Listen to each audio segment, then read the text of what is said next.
Imagine building a business that actually scales without draining your time, without burning through your energy, without hijacking your brain power.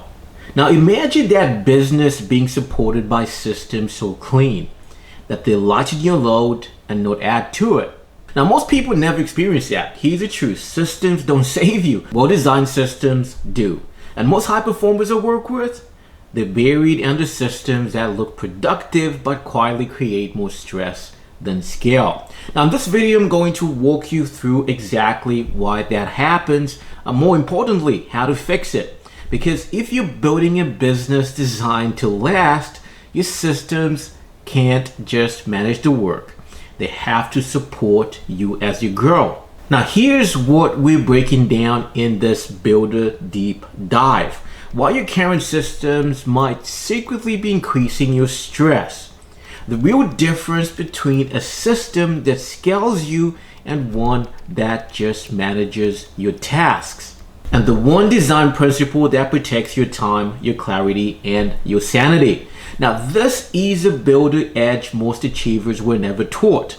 And it's costing them more than just the productivity. It's costing them peace. Let's get into it. I worked with a founder recently who showed me their back end. It was pristine, color-coded, project boards, automations firing, SOPs for everything. But they told me I feel more trapped now than when I was winging it. That's when I introduced them to this idea. Your systems don't fix your business. They reflect it. Think of them like a scale mirror. If the foundation underneath your business is messy, your system will just magnify that mess.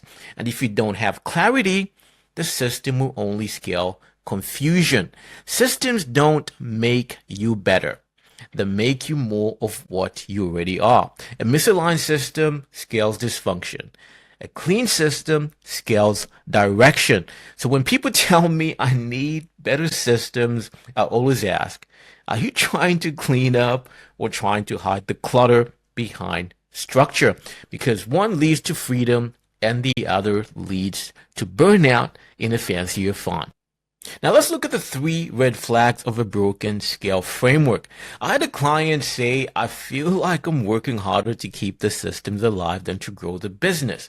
Now that's a red flag, and it's more common than people realize. Now here are 3 friction signals that tell me a system isn't scale ready. The very first one is what referred to as system drag. So you spend more time managing your tools than moving the mission forward. And secondly is operator fatigue.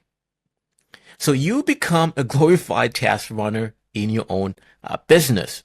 And lastly, delegation fragility. So you can't unplug because everything still depends on you. Now when these show up, you're not scaling, you're scaffolding. Now here's the truth.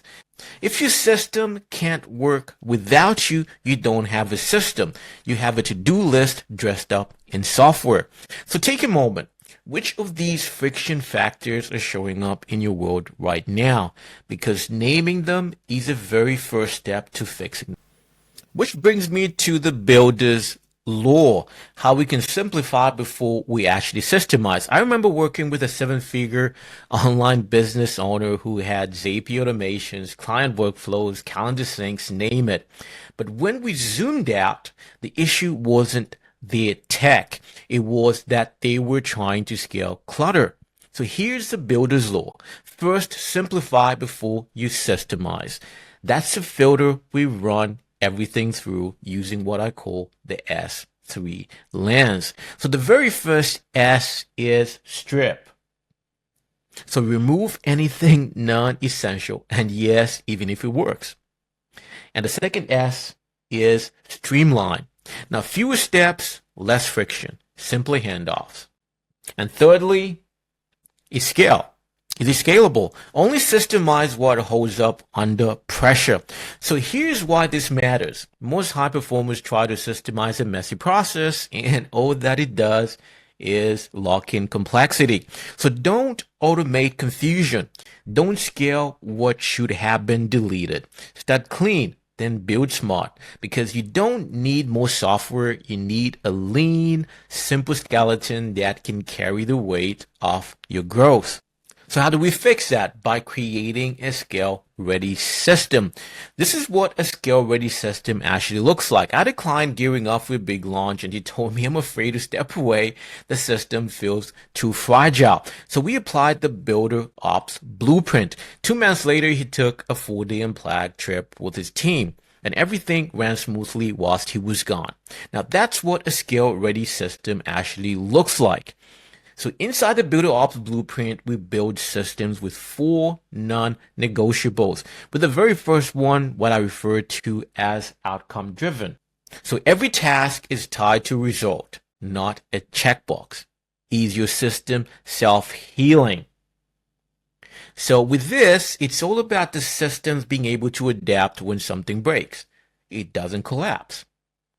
Then third one is lean and repeatable. Can we make it lean so that there's fewer moving parts in there?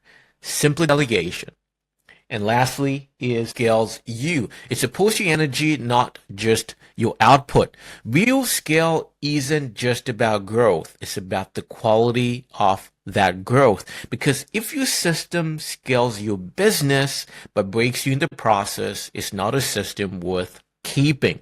So if your systems are stressing you out, it's not because you're disorganized, it's because they were built without alignment. You don't need more structure. You need structure that supports who you've become. Now remember, a system doesn't save you, it scales you, ready or not. And if you don't fix the foundation, you keep burning energy on complexity that was never meant to last. That's why in this video, we're shifting gears. We're talking about the most valuable resource behind any system, your relationships. Because if the way you're scaling is costing you connection, you're not building sustainably. So watch this next, how to lead without losing your relationships. Because the systems are supposed to support your leadership, not replace the presence that makes it matter. I'll see you in the next one.